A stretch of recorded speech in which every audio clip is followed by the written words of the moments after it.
فأعوذ بالله من الشيطان الرجيم بسم الله الرحمن الرحيم قال الله تبارك وتعالى في كلامه المجيد يهب لمن يشاء إناثا ويهب لمن يشاء الذكور صدق الله مولانا العظيم إن الله وملائكته يصلون على النبي يا أيها الذين آمنوا صلوا عليه وسلموا تسليما اللهم صل على سيدنا ومولانا محمد وعلى آل سيدنا ومولانا محمد مبارك وسلم عليه الصلاة والسلام عليك يا سيدي يا رسول الله وعلى آلك وأصحابك يا سيدي يا حبيب الله. نہایت واجب الاحترام معزز و محتشم علماء کرام، عشاقان مصطفیٰ، غلامان مصطفیٰ، نعت خوانان شیریں لسان، نقیب محفل برادر مکرم، جملہ اہل محبت و عقیدت، اللہ رب العزت کا کروڑ مرتبہ احسان عظیم ہے جس کی توفیق خاص کے ساتھ آج کی اس بابرکت محفل پاک میں حاضر ہیں. دعا کیجیے رب کائنات ہم سب کا حاضر ہونا اپنی بارگاہ میں قبول فرمائے. اور عزیزم محمد وسیم سلطانی صاحب، ان کو اللہ پاک نے بیٹے کی نعمت سے نوازا ہے، تو بیٹے کی خوشی میں محبوب خدا صلی اللہ علیہ وآلہ وسلم کے ذکر کی محفل سجا رہا ہے. اللہ پاک کی ذکر کی برکت سے اس بچے کو سلامتی عمر نصیب فرمائے، نیک اور صالح اللہ پاک زندگی نصیب فرمائے، غلامی رسول والی زندگی نصیب فرمائے، اور میرے امام عالی مقام امام حسین پاک کا سچا غلام بنا کے رکھیے اللہ. یہ بات یاد رکھیں کہ اللہ تعالیٰ نے جہاں قرآن مجید میں اور بہت سے عنوانات پہ بیان فرمایا ہے، وہاں اللہ تعالیٰ نے ہمارے گھر کے معاملات، ہماری زندگی، ہماری اولادیں، ہمارے خاندان، ہمارا گھر کا جتنا بھی رہن سہن ہے، اللہ نے اس کا فیض بھی قرآن سے عطا کیا ہے.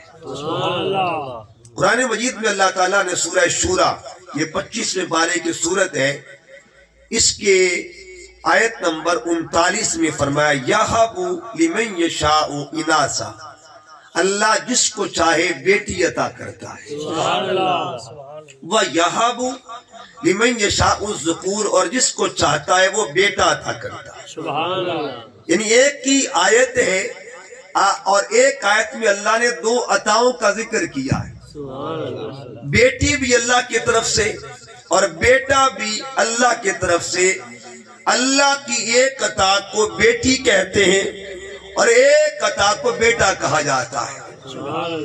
اگر ظاہری طور پر دیکھا جائے، اصول شریعت کو دیکھیں، قرآن مجید کے قاعدے کو دیکھیں، تو قرآن پاک کا 5واں پارہ یہ فرماتا ہے الرجال قوامون علی النساء، کہ جو مرد ہے اس کا درجہ عورت پر حاوی ہے.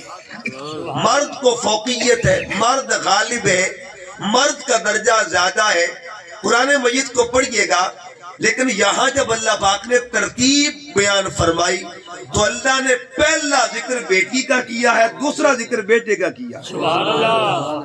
یہ ترتیب دیکھیں، پہلا ذکر اللہ تعالیٰ نے بیٹی کا فرمایا.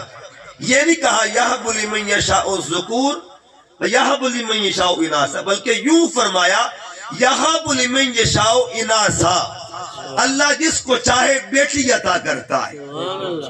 یہ ترتیب کیوں بنائی؟ بڑی بڑی توجیحات ہوں گی. ایک تو وجہ یہ بیان کی گئی کیونکہ عرب کے معاملات کو رب کائنات نے جب دیکھا، اور ان معاملات میں یہ بھی رواج تھا کہ بیٹی پیدا ہوتی تو اسے زندہ درکور کرتے تھے اور بیٹے کو رکھتے تھے. لیکن اللہ تعالیٰ نے بیٹیوں کی حوصلہ افزائی کے لیے، بیٹیوں کی تکریم کے لیے، بیٹیوں کی توقیر کے لیے، بیٹیوں کی عزت کے لیے اور عزت افزائی کے لیے قیامت تک کے لیے اپنے کلام میں پہلا ذکر ہی ان کا فرما دیا، پہلا ذکر ان کا کر دیا، بعد میں ذکر بیٹوں کا کیا۔ ایک تو وجہ یہ بنتی ہے، اور دوسری وجہ یہ بنتی ہے کہ نبی پاک صلی اللہ علیہ وسلم کو اللہ نے بیٹیوں سے بھی نوازا اور بیٹوں سے بھی نوازا۔ ترتیب محمدی کیا ہے کہ محمد کے گھر میں پہلے بیٹی آئی تھی یا بیٹا آیا تھا؟ یہ ترتیب مصطفی کیا ہے؟ دوسری وجہ یہ ہے جب آقا دو جہاں صلی اللہ علیہ وسلم کے گھر کی بات آئے گی تو حضور کے گھر میں پہلے بیٹی آتی ہے پھر بیٹا آتا ہے۔ اور وسیم بھائی کے گھر کا بھی یہ حال ہے، ٹھیک ہے جی، اللہ پاک نے پہلے بیٹی عطا فرمائی، اب بیٹا عطا کر دیا۔ تو یہ ترتیب قرآن کی ہے، یہ ترتیب قرآنی فیضان ہے اور محمدی فیضان بھی ہے۔ قرآن مجید کو پڑھیے گا، اولاد کی چونکہ بات ہے، آج کچھ باتیں قرآن کی ہوں گی اور کچھ قرآن والوں کی باتیں ہوں گی۔ اللہ پاک نے قرآن مجید کے اندر اولاد کی نعمت کا ذکر کیا ہے اور اس نعمت کے بہت سے زاویے بیان کیے کہ اولاد طلب کرنا یہ بھی اللہ کے نبیوں کی سنت ہے، اولاد مانگنا رب سے اللہ کے نبیوں کی سنت ہے۔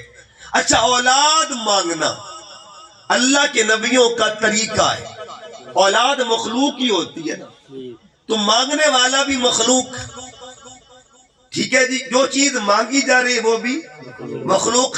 خالق سے ایک بندہ مانگ کیا رہا ہے، اے اللہ مجھے اولاد چاہیے، یعنی بندہ بندے کو مانگ رہا ہے۔ سبحان اللہ، مانگنے والا بھی بندہ اور آنے والا بھی بندہ، مانگنے والی بھی مخلوق اور آنے والی بھی مخلوق۔ یہ سب سے بڑی دلیل ہے کہ خالق سے مخلوق کو مانگنا یہ سنت انبیاء ہوا کرتا ہے، خالق سے مخلوق کو مانگنا۔ اس لیے تو ہر روز ہم نماز پڑھتے ہیں، ایک دعا مانگتے ہیں، پہلی دعا قرآن کی ترتیب میں، اور 5 نمازوں میں وہ دعا 48 بار مانگی جاتی ہے۔ حالانکہ دعائیں 2 ہیں، ایک دعا آخر پر، ایک دعا پہلے۔ آخری جو دعا ہے وہ 19 بار مانگی جاتی ہے۔ کتنی بار دی؟ 19 بار مانگی جاتی ہے۔ رب اجعلنی مقیم الصلاۃ ومن ذریتی، یہ 5 نمازوں میں کتنی بار مانگی جاتی ہے جی؟ 19 بار مانگی جاتی ہے۔ لیکن روز ایک دعا مانگتے ہیں، اہدنا الصراط المستقیم صراط الذین انعمت علیہم۔ بندہ رب سے بندوں کا راستہ مانگ رہا ہے، بندگی رب کی ہو رہی ہے لیکن راستہ بندوں کا مانگا جا رہا ہے۔ اس کا مطلب یہ ہوا رب کی بندگی میں اگر بندوں کا وسیلہ مانگا جائے تو رب کی نماز میں فرق نہیں پڑتا، اور میرے مسلک میں اگر بندوں کا وسیلہ پڑ جائے تو مسلک میں فرق کیسے پڑ سکتا ہے بتائیے؟ اللہ کی بندگی میں کمی آتی، نماز کی برکت میں کمی نہیں آتی۔ جب خدا کی بندگی کا اصول ہے کہ اللہ کی بندگی میں بندوں کا راستہ مانگا جاتا ہے، اللہ کی بندگی میں بندوں کا وسیلہ مانگا جاتا ہے، اللہ کی بندگی میں بندوں کا طریقہ مانگا جاتا ہے، غیر اللہ کا راستہ مانگا جاتا ہے، اللہ کی نماز میں غیر اللہ کا راستہ مانگا جاتا ہے، تو کیا دھیان جاتا ہوگا کہ نہیں جاتا ہوگا؟ جس بندے دا بندہ راہ منگے او دا دھیان دین آندھا کے کوئی نہیں آتا، ساری بات ہے نا۔ پہلی دعا یہ ہے صراط الذین انعمت علیہم، مولا تیری بارگاہ میں تیرے بندوں کا راستہ مانگ رہا ہوں، تو بندہ بندے کو مانگتا ہے۔ یہ سنت انبیاء بھی ہے اور بالخصوص سنت محمد مصطفیٰ بھی ہے۔ اچھا آئیے، اللہ کے نبیوں نے دعا مانگی، آؤ ایک دو مثالیں قرآن سے دیتا ہوں۔ دعا مانگی اللہ کا نبی، نام ہے حضرت ابراہیم علیہ السلام، دعا موجود ہے 23ویں پارے میں۔ عرض کیا ربی حب لی من الصالحین، ربا سونیا تیرا خلیل ہو کے دعا مانگ رہا ہے، نیک اولاد تو عطا فرما دے۔ اب اولاد کی دعا مانگنا یہ سنت ابراہیم علیہ السلام بھی ہے۔ قرآن پاک فرماتا ہے حضرت زکریا علیہ السلام کی دعا قرآن میں موجود ہے. آپ قرآن پاک میں وہ دعا موجود ہے. آپ نے کیا عرض کیا؟ ربی حبلی. اب اللہ اپنی بارگاہ سے مجھے نیک اولاد عطا فرما. یہی دعا حضرت ابراہیم نے مانگی, یہی دعا حضرت زکریا مانگتے ہیں. ابراہیم علیہ السلام نے جب دعا مانگی, اللہ نے دعا قبول فرمائی. اللہ پاک نے آپ کو 2 لال عطا کر دی. ایک لال کو اسماعیل کہتے ہیں اور ایک لال کو اسحاق کہا جاتا ہے. ان پتر مل گئے تو شکرانہ ادا کرنا چاہیے کہ نہیں کرنا چاہیے؟ ہم قرآن سے پوچھتے ہیں, اے قرآن بتا, صرف دعا مانگ کے معاملہ مکمل ہوا یا بچوں کے آنے پر کچھ کہا بھی تھا, شکریہ بھی ادا کیا کہ نہیں کیا؟ اب میں قرآن کی ترتیب رکھنا چاہتا ہوں. قرآن پاک پڑھیے گا. قرآن مجید کا 13واں پارہ ہے. دعا مانگی, رب نے پتر دے دیا. پتر کے ملنے پر آپ نے کیا کہا؟ الحمدللہ الذی, تمام تعریفیں اس اللہ کے لیے ہیں, وہاب علی, جس نے مجھے عطا کیے, الکبر, میرے بڑھاپے میں 2 لال بخشے. ایک کو اسماعیل کہتے ہیں, ایک کو اسحاق کہا جاتا ہے. اچھا, یہ 2 آیتیں ہیں اور دونوں 13ویں پارے میں موجود ہیں. آیت پہلی شروع ہوتی ہے الحمد سے. کہاں سے جی؟ اگلی آیت شروع ہوتی ہے رب اجعلنی سے. کوئی ذہن کسی طرف جائے گا آپ کا. پہلی آیت شروع ہوتی ہے الحمدللہ سے, اگلی آیت شروع ہوتی ہے رب اجعلنی سے. ہم روز دونوں کام کرتے ہیں کہ نہیں کرتے؟ الحمدللہ بھی پڑھتے ہیں, رب اجعلنی بھی پڑھتے ہیں. تو مطلب کیا ہوا؟ الحمدللہ پڑھنا یہ بھی سنت خلیل اللہ ہے اور رب اجعلنی پڑھنا یہ بھی سنت خلیل اللہ ہے. دعا مانگی اور آگے شکریہ ادا کیا. تمام تعریفیں اس اللہ کے لیے جس نے بڑھاپے میں, اب کل عمر آپ کی 179 سال تھی, اور جو پہلا بیٹا ملا وہ تقریباً 90 سال کے بعد ملا. 90 سال کی عمر کراس کر چکے تھے. اللہ بڑھاپے میں پتر دے رہا ہے, اور جب بڑھاپے میں لال مل گئے, اب لال کا ملنا یہ بھی اللہ کی طرف سے ہے. اگلی بات, ماں باپ دعا بھی مانگتے ہیں, ماں باپ ملنے پر شکریہ بھی ادا کرتے ہیں, اور اس کے بعد قدم قدم پہ اپنے بچوں کی فکر بھی کرتے ہیں. قرآن پاک پڑھیے, ماں باپ اولاد کی فکر کرتے ہیں. بابا نے دعا مانگی, ٹھیک ہے جی, باپ نے, ماں نے فکر کی. باپ نے دعا مانگی, ماں نے فکر کی.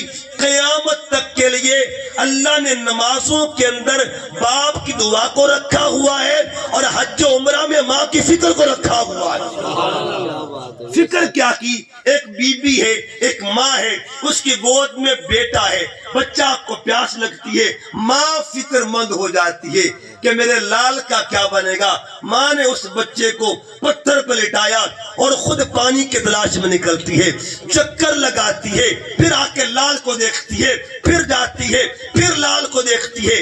اچھا, جو وہاں گئے ہیں, جنہوں نے عمرہ کیا ہوا ہے یا حج کیا ہے, تصور کے اندر وہ منظر لے کے آئے. ماں جاتی بھی ہے, آتی بھی ہے. جاتی پانی کے لیے تھی, آتی واپس کیوں تھی؟ ٹھیک ہے جی, جاتی پانی کے لیے, آتی فکر کے لیے کہ میرا لال تو خیریت سے ہے نا, میرا پتر تو خیریت سے ہے. اگر معاملہ صرف جانے کا ہوتا, وہ معاملہ ہوتا, تو ہم یہ کہتے تھے صرف یاد ہے. لیکن یہ حاجی جاتا بھی ہے, حاجی واپس بھی آتا ہے, جاتا بھی ہے, واپس بھی آتا ہے. جانا تلاش پانی کی تھی اور آنا فکر اولاد کی ہے. قیامت تک کے لیے اللہ نے پیغام دے دیا کہ دیکھو یہ اس ماں کی یاد منائی جا رہی ہے جس نے بچے کی فکر کی تھی. اولاد کی فکر کرنا. اچھا, کبھی کبھی اولاد فکر کرتی ہے اور کبھی کبھی ماں فکر کرتی ہے. قرآن پاک پڑھیے, ایک فکر ہوتی ہے اصل اور کرتی ہے نسل کی, ایک فکر ہوتی ہے نسل کرتی ہے اصل کی. اچھا, یہاں پہ اصل چکر لگا رہی ہے اور نسل کو پیاس لگی ہے. ٹھیک ہے جی, ماں چکر لگاتی ہے, فکر کون کر رہا ہے جی؟ ماں. فکر کون کر رہا ہے؟ اور فکر بچے کی ہو رہی ہے. قرآن پاک پڑھیے, کبھی ماں بچے کی فکر کرتی ہے, کبھی بچہ ماں کی بھی فکر کرتا ہے۔ آپ پوچھیں گے بچہ بھی ماں کی فکر کرتا ہے؟ بالکل کرتا ہے۔ پڑھیے قرآن پاک کا 16واں پارہ، جب حضرت مریم کو اللہ نے لال بخشا، بغیر باپ کے دنیا میں بچہ آتا ہے نا تو لوگوں نے ماں کو تانا دیا، ماں کو تانا دیا۔ جب ماں کو تانا ملا تھا تب فکر کس نے کی تھی؟ تب کلام کس نے کیا تھا؟ تب صدا بلند کس نے کی تھی؟ تب آواز کس کی اٹھی تھی؟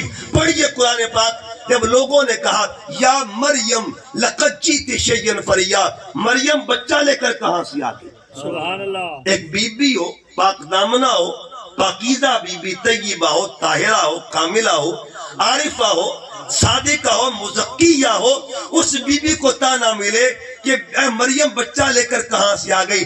ماں کان ابوک امرأ سوء، تیرا باپ تو ایسا نہیں تھا، ماں کانت امک بغیہ، تیری ماں تو ایسی نہ تھی۔ اب جب یہ تانا ملا نا، تانا ملا تھا، اصل کو جواب دیا تھا نسل نے۔ تانا کس کو ملا؟ اصل کو جواب دیا تھا نسل نے۔ اس کا مطلب یہ ہوا اگر تانا ملے، اگر تانا ملے، اگر توہین ہو اصل کی، نسل کا حق بنتا ہے دفاع کرنا۔ نسل کا یہ ہر دور کا تقاضا ہے، اگر تانا ملے اصل کو، نسل کا حق بنتا ہے دفاع کرنا۔ اگر کوئی بدبخت اٹھ کے سیدہ زہرا پاک کی بارگاہ میں بے ادبی کرے تو نسل کا حق بنتا ہے دفاع کرنا۔ سید ہوگا وہ جو دفاع کرے گا۔ یہ قرآن کہتا ہے معاملہ ماں پہ ہو بچہ نہ بولے۔ وہ تو حضرت مریم تھی، اور مریم بی بی کون ہے؟ وہ تو سیدہ مریم تھی۔ بتا دو کون مریم ہے؟ یہ پورے قرآن میں ایک بی بی کا نام آیا ہے جسے مریم کہتے ہیں، جسے مریم کہتے ہیں۔ قرآن پاک میں بی بی مریم کا نام آیا ہے، اور کسی بی بی کا نام نہیں آیا۔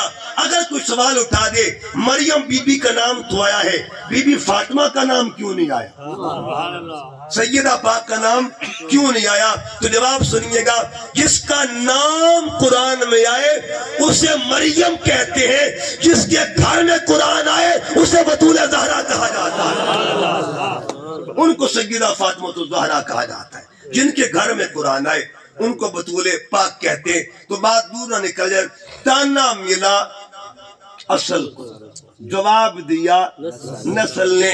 نسل کلام کرتی ہے اور نسل کو فکر لگ گئی کہ میری ماں پہ بات ہو رہی ہے، نسل کو فکر لگ گئی میری اصل پہ بات ہو رہی ہے۔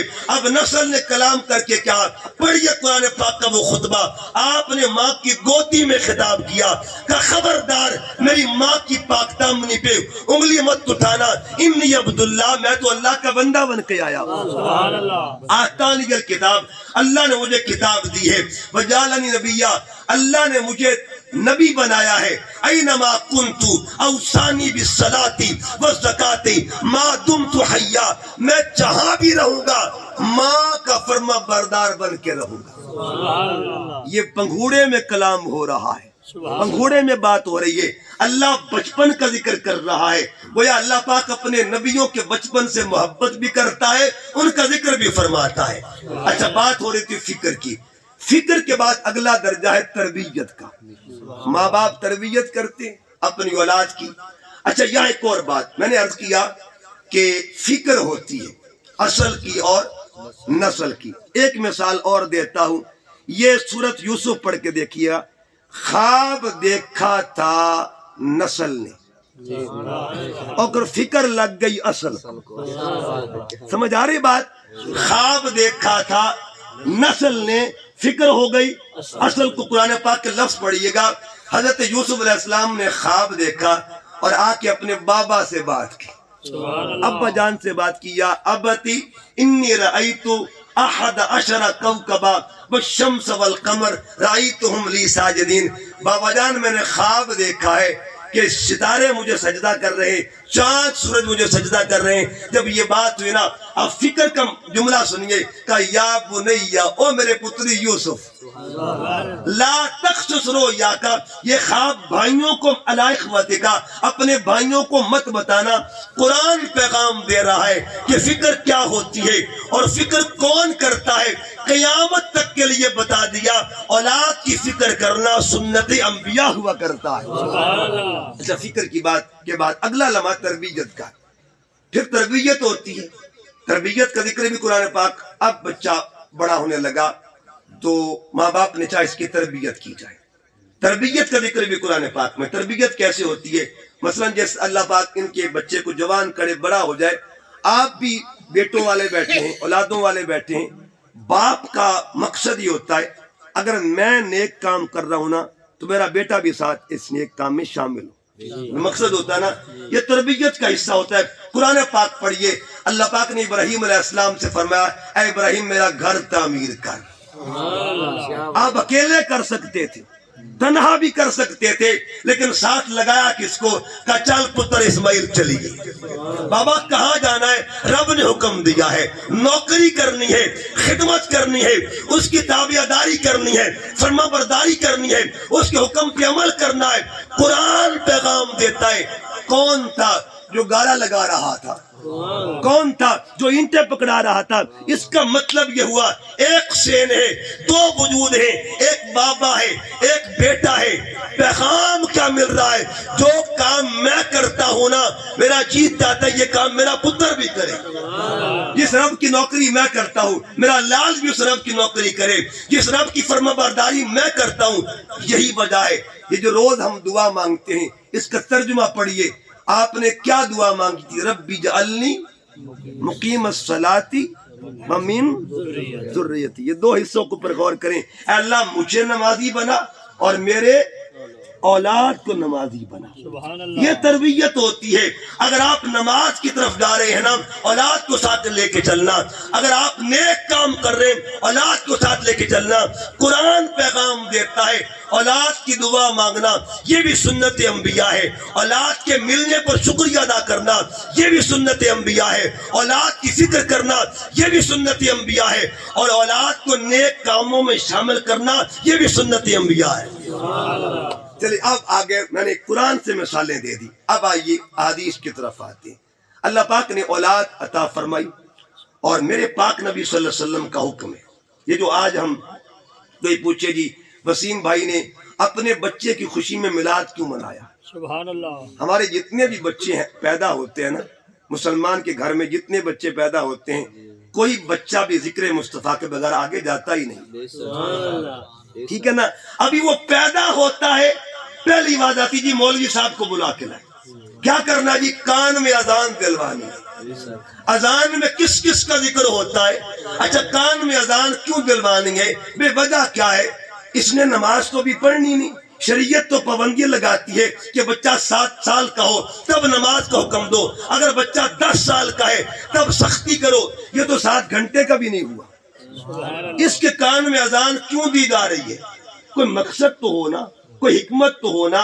شریعت بغیر مقصد کی بات کرتی نہیں۔ دیکھیے نا ایک طرف حدیث یہ کہتی ہے بچہ 7 سال کا ہو اسے نماز کا کہا جائے، یہ 7 گھنٹے کا نہیں ہے، اسے خبر نہیں ہے نماز کے فرض کیا ہے، اسے تو بولنا نہیں آتا، یہ تو بھی پیدا ہوا ہے۔ جو پیدا ہونے والا بچہ ہے آپ اس کو حی علی الصلاۃ کیوں کہہ رہے ہیں؟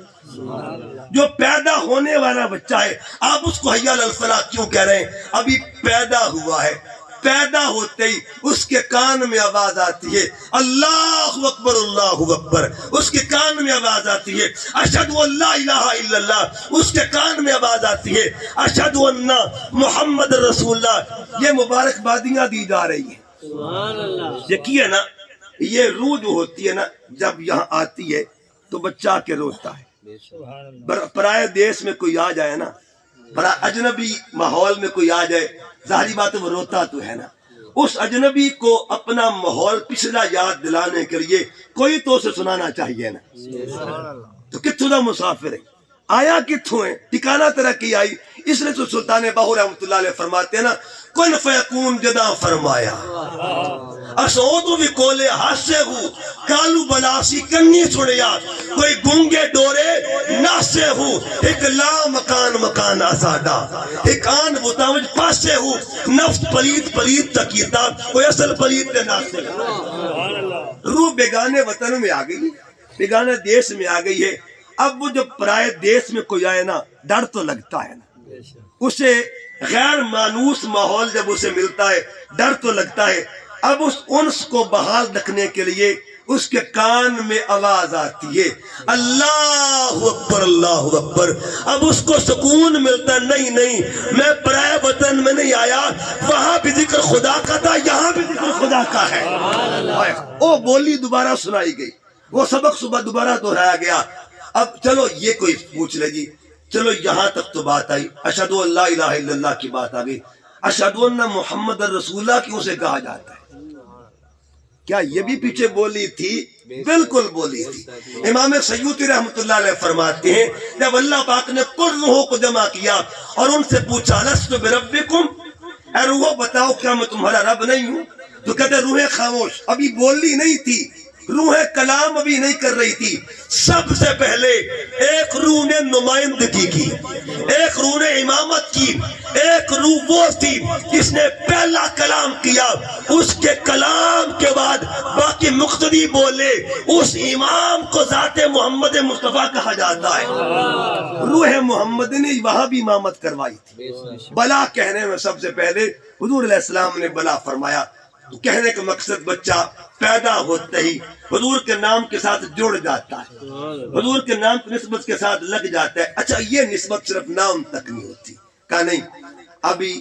اس کے کان میں آواز ہے اچھا ہم بچے ہم بھی اس دور سے گزرے ہیں ہم نے بھی اذانیں سنی ہے لیکن بچپن میں فرق ہوتا ہے ہم نے اللہ اکبر سنا ہے ہم نے اشہد ان لا الہ الا اللہ سنا ہے توحید کی گواہی سنی ہے ہم نے اشہد ان محمد رسول اللہ سنا ہے لیکن ایک پیدا ہونے والا ایسا بھی تھا جو پیدا ہی مرکز توحید میں ہو رہا ہے رب کے گھر میں پیدا ہو رہا ہے اور ہم تو سنتے ہیں نا اشہد ان محمد رسول اللہ لیکن وہ کون سی آنکھ تھی جس نے آنکھ کھولی محمد کو دیکھتی ہو ہماری آنکھ کھلتی ہے سن کے اس کا مطلب یہ ہوا جو سن کی آنکھ کھولے اسے صاحب ایمان کہتے ہیں اور جو دیکھ کی آنکھ کھولے اسے کل ایمان کہا جاتا ہے اسے کل ایمان یہاں ایک بات عرض کر دو اور یہ بات دو طرفہ بات ہوگی محبت کا پیغام ابھی کلیم صاحب ایک جملہ بول رہے تھے کہ وہ طالب نہیں ہو سکتے کسی کھجور کی جو مالک ہو وہ طالب نہیں ٹھیک ہے جی ہم مالکوں کو طالب کیوں بنا مانے وہ تو مالک تھے ہم وہ طالب نہیں ہو سکتے وہ طالب اور حضرت سیدنا ابوبکر صدیق کے بارے میں جو معاملہ کہا جاتا ہے سیدنا ابوبکر صدیق کبھی بھی سیدہ زہرا کے بارے میں یہ سوچ بھی نہیں سکتے کیا ایک بات عرض کر بہت بڑی کمال کی بات ہے اس سنیے گا معاملہ ترکے کا ہوتا ہے معاملہ کس کا ہوتا ہے جی ترکے کا اور کبھی سوچا ہے کہ حضور کی آل ترکہ نہیں لیتی کیونکہ وہ خود ترکہ ہے وہ خود ترکہ ہے وہ خود ترکہ ہے پڑھیے قرآن پاک اللہ فرماتا ہے خود ترکہ ہے ترکہ کیا ہے میرے آقا نے بھی فرمایا آقا فرماتا ہے انی تارکم فیکم مستقلین میں تمہارے اندر دو چیزیں چھوڑ کے جا رہا امت کے اندر دو چیزیں چھوڑی ایک کو قرآن کہتے ہیں ایک کو آل محمد کہا جاتا ہے اچھا میں نے یہ جملہ بڑے بڑے لوگوں سے سنا ہے وہی وہ جملہ یہاں بھی فٹ ہونا چاہیے آپ نے جملہ سننا ہے کہتے جی مولا کائنات آپ سرکار کی جو امی جان تھی حضرت فاطمہ بنت اسد طواف کعبہ کر رہی ہیں جب طواف کعبہ کر رہی تھی ایک وقت وہ آیا جب خواتین پہ وہ وقت آتا ہے بچے کی پیدائش قریب آنے لگی نا تو آپ کی امی جان نے سوچا کہ مالک میں کہاں جاؤں کس کے گھر جاؤں یہ وہ لمحے ہوتے ہیں جب سہارے کی ضرورت ہوتی ہے اچانک سوچ رہی تھی اور دیوار کعبہ شک ہو جاتی حاجی صاحب نے بھی دیکھا جو حفصہ بھی گئے ہیں حسنین صاحب بھی یہ دیوار کعبہ جہاں شک ہوئی تھی نا جب میں گیا ایک یمنی میرے ساتھ کھڑا ہوا تھا یمن کا تو اس نے کہا کہ وہ بتا رہا تھا دوسرے کو حاضل مکان یہ وہ جگہ ہے الذی فیہا دخلت فاطمہ بنت اسد، سبحان اللہ، یہ وہ مکان، یہ جگہ ہے، یعنی ادھر رکن اسود ہے، ادھر رکن یمانی ہے، یہ دو پتھروں کے درمیان وہ جگہ ہے، وہ مقام جو وہاں کے رہنے والے ان کو یہ کمال کی بات پھر وہ لوگوں کو بتاتے ہیں کہ یہ وہ جگہ ہے جس جہاں سے دیوار کعبہ شق ہوئی تھی اور مولا علی کی امی جان اندر داخل ہوئی تھی۔ اچھا وہ جملہ میں نے بڑے بڑے سٹیجوں پہ سنا ہے، خاص طور پہ وہ ہمارے احباب جو یہ بات کرتے ہیں معاملہ باغ کا، ایک بات میں تاکہ محبت کا پیغام عام ہو جائے، کہتے کہ آپ دروازے کی طرف سے کیوں نہیں گئی، دروازے کی طرف سے کیوں نہیں گئی؟ دیکھیے نا، آپ نے کہیں داخل ہونا تو سب سے بڑا ذریعہ کیا ہوتا ہے جی؟ دروازہ۔ دروازے کے ذریعے مولا علی کی امی جان اندر کیوں نہیں گئی؟ جواب ملتا ہے جس کے پاس اپنا دروازہ ہونا وہ دروازے کی محتاج نہیں ہوتی۔ کاش یہ جملہ ادھر بھی فٹ کر دے، جو خود ترکہ ہوتے ہیں وہ کسی ترکے کے محتاج نہیں ہوا کرتے۔ کاش یہ جملہ ادھر بھی فٹ کر دے تاکہ محبت کا پیغام آ جائے اور کسی بھی ایک ہستی کے لیے بھی توہین کا جملہ نہ بولا جائے۔ اس کا مطلب یہ ہوا نہ وہ دروازوں کے محتاج ہوتے ہیں نہ وہ ترکوں کے محتاج ہوتے ہیں، نہ وہ کسی ترکے کے محتاج۔ بہرحال آگے بڑھنا چاہتا ہوں، بات دور نہ نکل جائے کہ حضرت مولا علی کی بات کر رہا تھا، ان کی پیدائش ہوئی تو جب حضرت فاطمہ بنت اسد کی گود میں آئے نا تو حضرت آقا صلی اللہ علیہ وسلم بھی تشریف لے آئے۔ اس کو امام حاکم اتھینٹک شخصیت مستدرک کی کتاب، بہت بڑی ایک حدیث کی کتاب ہے، اور اس کتاب میں یہ حدیث درج ہے کہ اندر داخل ہوئی، مولا کائنات تشریف لائے، جلوہ گر ہوئے اس کائنات میں، اور آپ نے ابھی آنکھ نہیں کھولی، پھر تھوڑی دیر گزری سرکار ابھی آ جاتے ہیں۔ آقا نے فرمایا چچی فاطمہ پریشان کیوں ہے؟ عرض کیا پتر تو آ گیا لیکن آنکھیں نہیں کھول رہا۔ عظمت اللہ بیٹا مجھے دے دے۔ اب یہ سودے ہوا کرتے ہیں محبت کی، گود مصطفیٰ کی ہے، وجود مرتضیٰ کا ہے۔ ادھر حدیث پاک ترمذی شریف کی، ادھر گود مصطفیٰ کی، وجود مرتضیٰ کا۔ ادھر جب نماز عصر کا معاملہ ہوا تھا تب گود مرتضیٰ کی تھی، وجود مصطفیٰ کا تھا، وجود مصطفیٰ کریم کا تھا۔ اور ایک معاملہ غار ثور میں بھی آیا تھا۔ اچھا یہاں ایک اور بات عرض کرتا چلا جاؤں، بڑی کمال کی بات ہے کہ جب غار ثور میں داخلہ ہوا نا آقا علیہ السلام کا، تو یہاں دو طرح کے اہل علم کی رائے ہے۔ ایک رائے یہ ہے کہ جب داخل ہوئے تو داخل ہونے کے بعد کبوتری نے انڈے دے دیے اور مکڑی نے جالا بنا دیا، ایک رائے یہ۔ لیکن اس سے بھی دلچسپ رائے ایک اور بھی ہے کہ نہیں، جالا پہلے دے بنیا ہوا ہے، حضور لنگ گئے، جالا ٹوٹیا نہیں۔ اب اس کو کیسے مانے کوئی بندہ؟ جالا ٹوٹا نہیں ہے، سرکار گزر گئے۔ ایک رائے یہ بھی ہے، اس رائے کو کیسے مانیں گے کہ کسی کے پاس اگر اینک ہونا، اینک جو ہوتی ہے نا، اینک جو نظر کی اینک ہوتی ہے، اس سے نظر جاتی ہے پار، اور یہ آنکھ بھی اللہ کی طرف سے ایک نور ہوتا ہے۔ آنکھ کیا ہے؟ اللہ کی طرف سے ایک نور ہے۔ نور اینک کے شیشے سے پار ہوتا کہ نہیں ہوتا؟ دیکھتا کیا کہ نہیں دیکھتا؟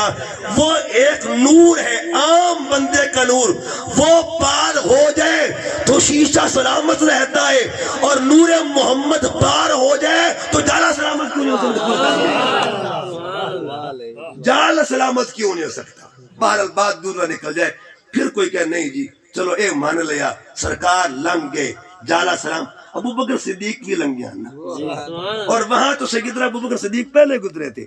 صفائی کی آپ نے غار کی جا کے سرکار کے لیے اہتمام کیا، پھر اس کے سنیا ہم آ جائے تو پہلے کون گزرا تھا؟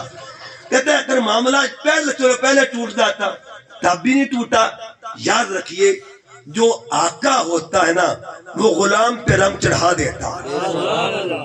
ایک پہاڑ پر سرکار گئے، اس پہاڑ پہ قدم لگے، اس پہاڑ پر قدم لگے، پہاڑ پر، اچھا قدم لگے پہاڑ پر، پورے پہاڑ پر نہیں، قدم لگے ایک حصے پر، لیکن پورے پہاڑ کو جبل نور کہا جاتا ہے۔ جس پر پیر لگ جائے وہ نور بن جائے، اور جس پر خود محمد سوار ہو جائے اس کے مقام کا عالم کیا ہوگا بتائیے؟ ان کی شان کا عالم کیا ہوگا؟ بہرحال میں عرض کر رہا تھا کہ بات ہو رہی تھی بچپن کی، کہ بچپن میں نام رکھے جاتے ہیں، اور میرے آقا فرماتے ہیں یہاں قدم قدم پہ حضور علیہ السلام کی نسبت فرمایا سمو باسمی، تواڈے پتر پیدا ہونا انہاں دے نام میرے نام تے رکھیا کرو۔ سرکار فرمایا اپنے بچوں کا نام میرے نام پر رکھا کرو۔ سلطان محمود غزنوی کا نام آپ نے سنا ہے، جب بھی علامہ اقبال ان کا ذکر کرتے ہیں نا تو ساتھ ایاز کا ذکر ضرور کرتے ہیں۔ علامہ اقبال لکھتے ہیں کبھی یہ حقیقت منتظر نظر آ لباس مجاز میں کہ ہزاروں سجدے تڑپ رہے ہیں میری جبین نیاز میں، اور علامہ اقبال کہتے ہیں تو بچا بچا کے نہ رکھ اسے، تیرا آئینہ ہے وہ آئینہ جو شکستہ ہو تو عزیز تر ہے نگاہ آئینہ ساز میں، اور نہ وہ حسن میں رہی شوخیاں نہ وہ عشق میں رہی مستیاں نہ وہ غزنوی میں تڑپ رہی نہ وہ خم زلفی ایاز میں۔ کبھی اقبال کہتا ہے ایک ہی صف میں کھڑے ہو گئے محمود و ایاز، نہ کوئی بندہ رہا نہ کوئی بندہ نواز، یہ ایاز کون تھا؟ اس کے بارے میں بھی ایک تحقیق ہے، یہ سید زادہ تھا۔ ایک تحقیق یہ بھی ہے ایاز کا ایک بیٹا تھا جس کا نام اس نے محمد رکھا ہوا تھا۔ کیا نام رکھا تھا جی؟ محمد رکھا تھا، نام محمد رکھا۔ جب سلطان محمود جب ایاز بوڑھا ہو گیا نا اس نے کہا بادشاہ، اب بادشاہ کو خبر بعد میں لگی تھی ان کے خاندان کے معاملے، بادشاہ یہ میرا بیٹا ہے اب یہ خدمت کرے گا آپ کو مشیر بنے گا۔ بادشاہ نے کہا ٹھیک ہے، روز آواز دیتے محمد میری بات سنو محمد میری بات سنو۔ ایک دن بادشاہ نے کیا کہا ایاز دے پتر میری گال تے سنو۔ ایاز کے بیٹا کہا، قریب ایاز بیٹھا ہوا ہے پریشان ہو گئے، خیر پہ بادشاہ میرے بیٹے سے کوئی کسی قسم کا نقصان تو نہیں ہو گیا یا کوئی توہین تو نہیں ہو گئی؟ کہ نہیں معاملہ تیرے بیٹے کا نہیں، معاملہ میری ذات کا ہے۔ جب بھی میں نام محمد لیتا ہوں نا اس میں محمد کی نسبت سے کوئی نام لیتا ہوں میں نے کبھی محمد کا نام بغیر وضو کے لیا ہی نہیں ہے، اور آج جب میں لے رہا تھا اس وقت میرا وضو نہیں تھا۔ اس کا مطلب یہ ہوا اپنے بچوں کے نام حضور کے نام پہ رکھو گے گھر میں بھی برکت ہوگی اور برکت قیامت کے دن بھی ہوگی۔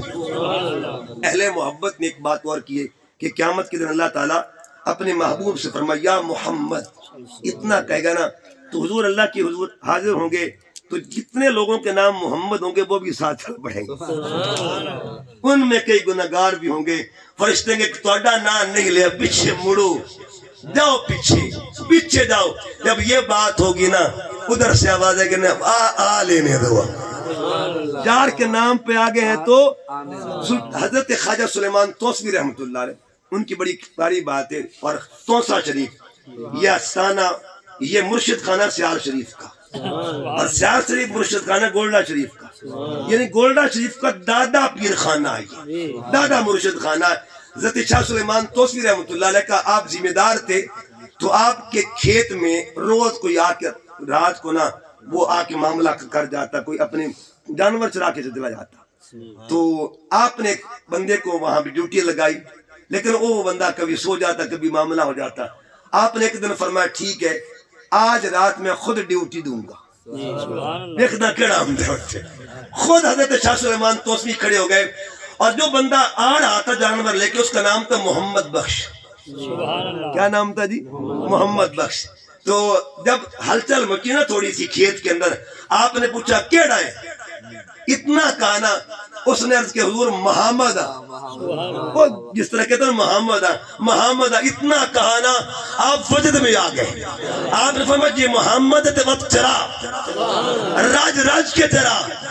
لوگوں نے پوچھا حضور خیریت تو ہے؟ کہا نام ہی اس نے وہ لے لیا۔ اس کا مطلب یہ ہوا یہ وہ نام ہے جس کے تقریم بڑے بڑے لوگ کرتے ہیں، معاملہ نسبت کا بھی وہ لوگ پھر بھی حیا فرمایا کرتے ہیں، پھر بھی حیا کرتے ہیں۔ اپنا نام رکھو تو میرے نام پر رکھو۔ اس کے بعد ایک مسئلہ ہوتا ہے جس کو عربی میں تہنیک کہتے ہیں، گھٹی دینا۔ گھٹی دینا، یہ گھٹی دینا بھی سنت ہے سرکار، گھٹی دینا بھی سرکار کی۔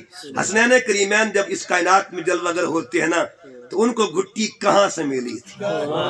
کسی کو گھٹی شہد کی ملتی ہے، کسی کو چینی چٹائی جاتی ہے، کسی کو گوشت کھایا جاتا ہے، لیکن صدقے جاؤں امام حسن و حسین کے ادھر حسن آئے تب بھی گھٹی لعاب محمد مصطفیٰ کی تھی، ادھر حسین آئے تب بھی گھٹی لعاب محمد مصطفیٰ کی تھی۔ جن کی ابتدائی کمال کی ہو. اور پھر دیکھیے چونکہ بچپن کی بات ہو رہی ہے تو میں کیوں نہ اس بچپن کا ذکر کر دوں. پڑھیے سورہ رحمان. حضرت عبداللہ ابن عباس رضی اللہ تعالیٰ عنہ آپ نے اس آیت کی تفسیر فرمائی ہے.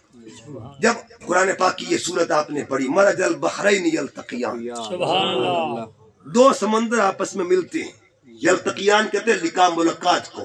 بینہما برزخ، ان کے درمیان ایک پردہ ہوتا ہے اور وہ پردہ دونوں کو ایک ہاتھ میں رکھا کرتا ہے.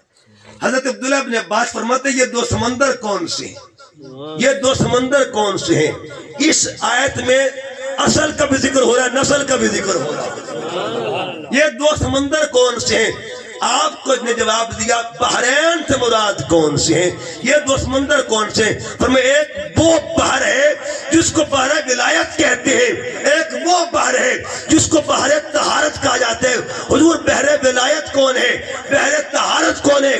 کہ ولایت کے سمندر کو مولا علی کہتے ہیں اور طہارت کے سمندر کو بطول زہرا کہا جاتا ہے. سمندر طہارت کے. اچھا ایک بحر ہوتا ہے ایک زاویے میں، لیکن یہ ہر زاویے میں بحر ہے. عصمت دیکھے تب بحر، نور دیکھے تب بحر، سعادت دیکھے تب بحر. ہر معاملے میں یہاں یہ نہیں کہا مرج الیمین، یم کہتے ہیں دریا کو، ٹھیک ہے جی. مرج النہرین نہیں کہا، نہر کو کہتے ہیں. مرج النہرین بھی نہیں کہا، مرج الیمین بھی نہیں کہا، مرج البحرین کہا ہے. یاد رکھو. اور مرج العینین بھی نہیں کہا. عین کہتے چشمے کو، نہر کہتے نہر کو، یم کہتے دریا کو، اور بحر کہتے سمندر کو. سمندر کی ڈیفینیشن کیا ہوتی ہے؟ جس کا کنارہ ملے ہی نہ جلدی. اب ادھر بھی سمندر ادھر بھی. اچھا سمندر کا زاویہ ملے گا کیسے؟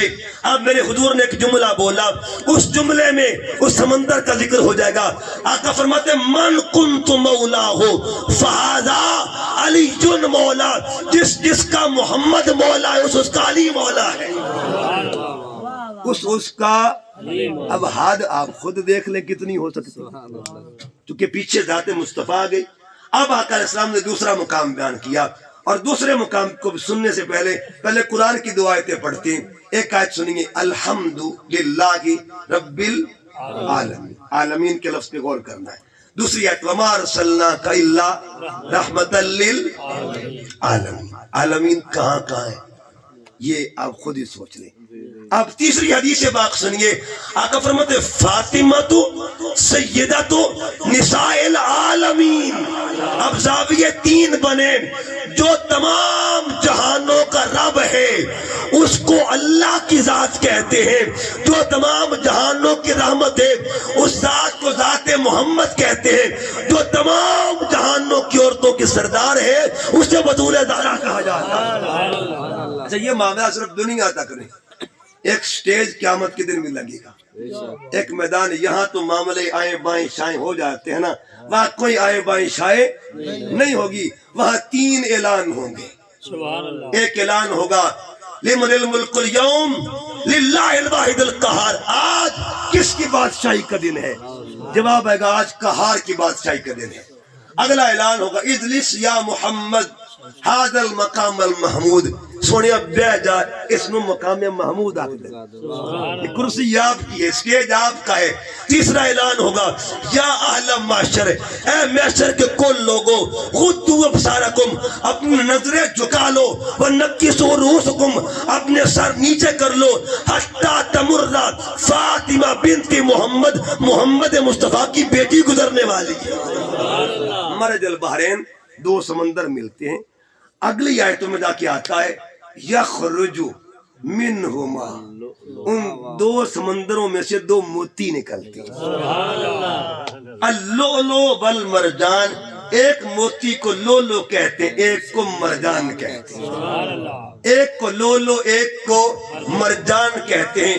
آج یوٹیوب پہ سرچ کر کے دیکھیں، لولو لکھیں گے موتی آپ کو سامنے نظر آئے گا، مرجان لکھیں گے موتی ملے گا. لولو کی رنگت بھی دیکھ لیجئے گا، مرجان کی رنگت بھی دیکھ لیجئے گا.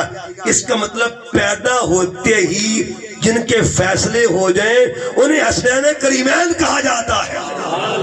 یخرج منہم اللؤلؤ والمرجان، ایک موتی کو لولو کہتے ہیں، ایک کو مرجان۔ پوچھا اے ابن عباس بتائیے یہ لولو کون ہے، یہ مرجان کون ہے؟ فرمایا شہزادہ حسن کو لولو کہا جاتا ہے اور شہزادہ حسین کو مرجان کہا جاتا ہے۔ لولو سرچ کریں یوٹیوب پہ اور سرچ کریں گوگل پہ، جب آپ لولو لکھیں گے نا آپ کو سامنے سے سرخ رنگ کا آپ لولو سبز رنگ کا موتی نظر آئے گا، سبز رنگ کا۔ مرجان لکھیں گے سرخ رنگ کا، تو لولو میں سبز رنگ، مرجان میں سرخ رنگ۔ یہ سبز رنگ کس کا ہے؟ جب آپ سبز رنگ کو پڑھے نا، زہر جو ہوتی ہے نا زہر، اس کا رنگ سبز ہوتا ہے، سبزی مائل ہوتا ہے، اور مرجان میں خون کا رنگ ہوتا ہے، سرخی مائل ہوتا ہے۔ یہ زہر والا کون تھا اور خون والا کون تھا؟ پیچھے مڑ کے دیکھیں آپ کو دو ذاتیں اور ملیں گی، ایک ذات کو ذات نبی کہتے ہیں، ایک کو ذات علی کہتے ہیں۔ آقا علیہ السلام احد کے میدان میں تھے، دندان اقدس پہ تیر لگا ہے، خون نکلا تو خون بھی ظاہر ہو گیا۔ سمجھ آگی بات کی؟ حضور مقام صحابہ پہ آئے، ایک خیبر سے واپسی آ رہے تھے، ایک مقام پہ صحابہ اور مقام تھا، ایک عورت نے آپ کو بکری کے گوشت میں زہر ملا کے دے دیا، آپ نے وہ کھایا بھی تھا لیکن آپ کو نقصان نہ ہو سکا زیادہ، ساتھ والا صحابی شہید ہو گیا۔ دونوں چیزیں یاد رکھنی ہے، ایک کو زہر کہتے ہیں، ایک کو خون کہا جاتا ہے۔ اب ذرا کوفے میں چلتے ہیں، مسجد کوفہ ہے، فجر کی نماز ہو رہی ہے، ایک بدبخت ہے جس کا نام عبد الرحمن ابن ملجم تھا، وہ ایک خنجر لے کے آتا ہے جس کو 6 مہینے اس نے زہر میں ڈوبو کر رکھا ہوا تھا، زہر میں ڈبو کے رکھا ہوا ہے۔ جب وہ وار کرتا ہے، وار مولا کائنات پہ اس نے کیا، خون نکلتا ہے۔ یہ چیزیں دیکھتے جائیں، اوپر دیکھیں گے زہر خون، ادھر دیکھیں گے زہر خون، سیرت محمدی کو کہ دیکھیں گے زہر اور خون ملے گا، سیرت علی کو دیکھیں گے زہر اور خون ملے گا۔ یہ دونوں آگے جا کے فیض تقسیم کس کو ہوتے ہیں؟ یہ دو شہزادے کون سے ہیں جن کے اندر وہ دونوں فیض تھے؟ ایک شہزادے کو حسن کہتے ہیں، جس کو زہر کا فیض ملا ان کو امام حسن کہتے ہیں، اور جس کو خون کا فیض ملا ان کو امام حسین کہا جاتا ہے۔ بات کو ختم کرنے کی طرف جا رہا ہوں، مکمل کرنے کی طرف، اور آخر 2-3 باتیں عرض کرنا چاہتا ہوں۔ دیکھیے جب یہ شہزادے پیدا ہوئے اب نام رکھنے کی باری ہے نا۔ وسیم صاحب نے اپنے بیٹے کا نام احمد رضا رکھا ہے، میرے بیٹے کا نام بھی ماشاءاللہ احمد رضا ہی ہے۔ احمد رضا بڑی پیاری نسبت ہے، احمد رضا بڑی نسبت ہے، بہت پیاری نسبت ہے، اللہ پاک اسی نسبت کا فیض نصیب فرمائے۔ اب جب بچے پیدا ہوتے ہیں تو نام رکھے جاتے ہیں، کوئی نام نان کا رکھتا ہے، کوئی نام داد کا رکھتا ہے، مگر یہ جو شہزادے پیدا ہوئے نام رکھے کس نے؟ حدیث بات کا میں ذمہ دار ہوں، حدیث کی بہت سی کتابیں، شیخ الاسلام نے صرف ایک کتاب پہ ساری چیزیں لکھ ڈالی ہیں، ساری حدیثیں جمع کر دی ہیں۔ آپ کتاب کا مطالعہ کریں، اس کتاب کا نام ہی مرج البحرین ہے، اس کا نام ہی مرج البحرین، تمام حدیث اس میں جمع آپ نے فرما دی ہیں۔ اب جب شہزادے پیدا ہوئے نا تو ایک کا نام رکھا گیا بابا کی جانب سے، ایک کا نام رکھا گیا اماں جان، یعنی 2 نام ادھر سے 2 نام۔ حضرت مولا علی نے نام رکھا بڑے شہزادے کا شبر، اور چھوٹے کا نام رکھا حضرت سیدہ پاک نے نام رکھا شبر اور شبیر۔ حضرت مولا کائنات نے نام رکھا بڑے کا حمزہ، کیونکہ ان کے چچا کا نام حمزہ تھا، امیر حمزہ رضی اللہ عنہ، اور چھوٹے کا نام رکھا جعفر۔ امام حسن کا نام کیا تھا جی؟ حمزہ۔ اس لیے اکثر مجھ سے کوئی پوچھے نا نام بڑے بچوں کا تو میں کہتا ہوں حمزہ حسن نام رکھ دو جی، ٹھیک ہے جی، دونوں نسبتیں مل جائیں۔ حمزہ رکھا امام حسن کا نام اور جعفر رکھا امام حسین کا نام۔ ادھر سے 2 نام بابا نے رکھ دیے، 2 نام اماں جان نے رکھ دیے۔ ادھر سے ایک پیغام عرش سے آ رہا ہے، جبرائیل آیا اور جبرائیل نے آ کے سرکار کی بارگاہ میں عرضی پیش کی، آقا اللہ کی طرف سے پیغام لے کے آیا ہوں۔ میرے پاک نبی وہ پیغام لے کے اپنی دھیرانی کے گھر تشریف لاتے ہیں، سیدہ طیبہ طاہرہ بطول زہرا کے پاس آتے ہیں اور فرمائے بیٹی فاطمہ رب نے 2 نام بھیجے ہیں۔ رب نے دو نام بھیجے ہیں. بابا کون سے نام؟ رب نے حکم ان اللہ قد امرنی ان اغیر ہذین اسمین، رب نے حکم دیا ہے ان بچوں کا نام بدل دی جائے. بابا نام رکھنے کیا کر رکھنے نہیں، رکھ دیے گئے ہیں. بابا نام کیا رکھے؟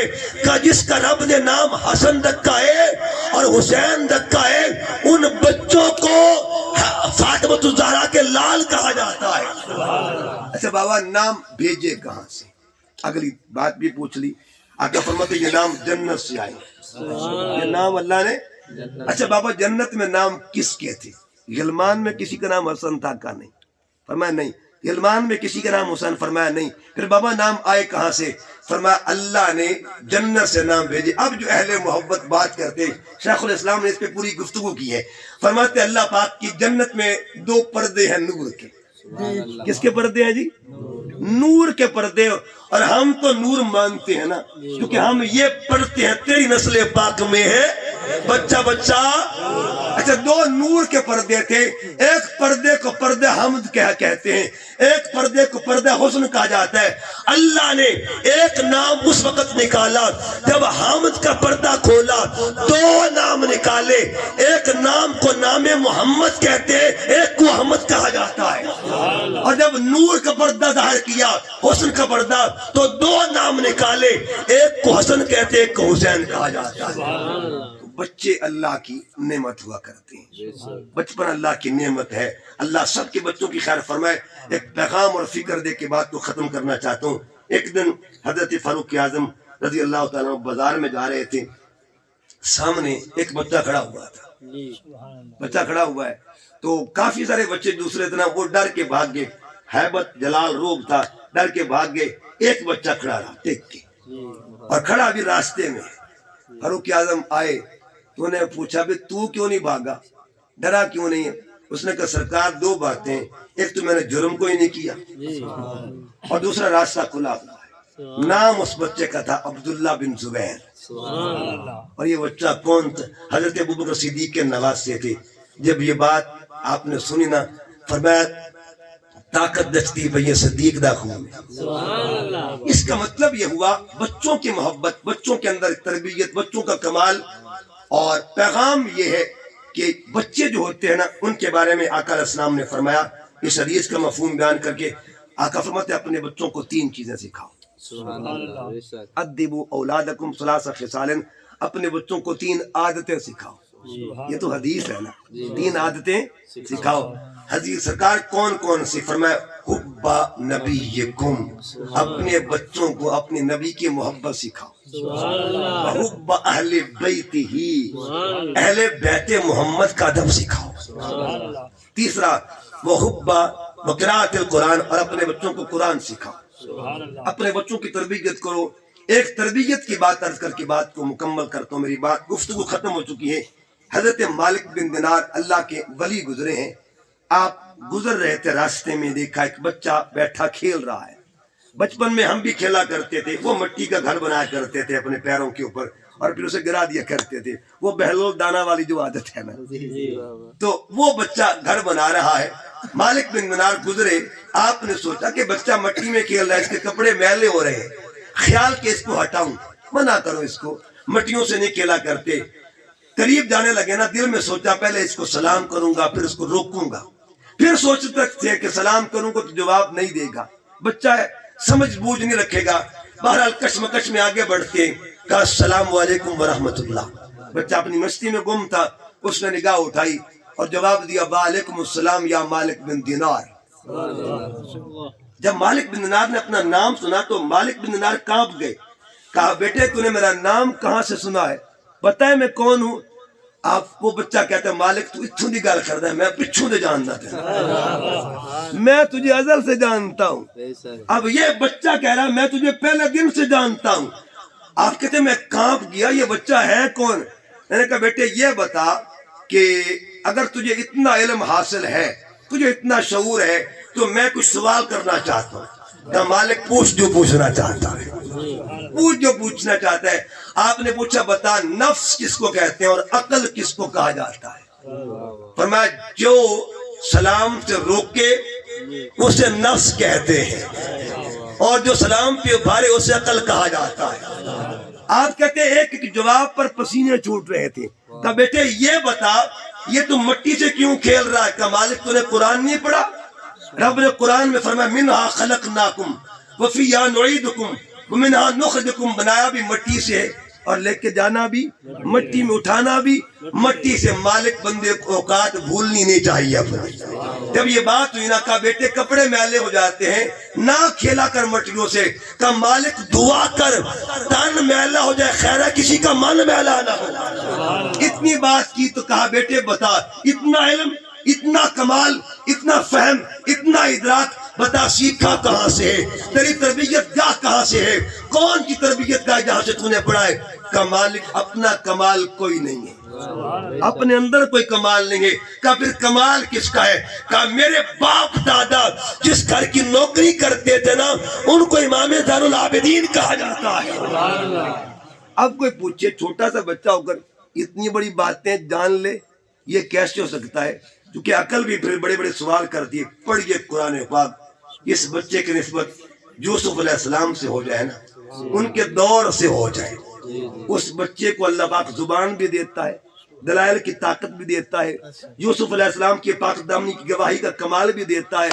اگر وہ عہد یوسفی کا بچہ ہے، یہ طاقتیں ہے، بتا جس بچے کے خاندان کو آل محمد کی نوکری ملی ہوگی اس کے کمال کا عالم کیا ہوگا۔ بہرحال اللہ تعالیٰ ہر ایک کے بچوں کی خیر فرمائے، سب کے بچوں کو نیک بنائے، صالح بنائے، اولادوں کو اللہ پاک نیکی کی راہ پہ ہمیشہ چلنے کی توفیق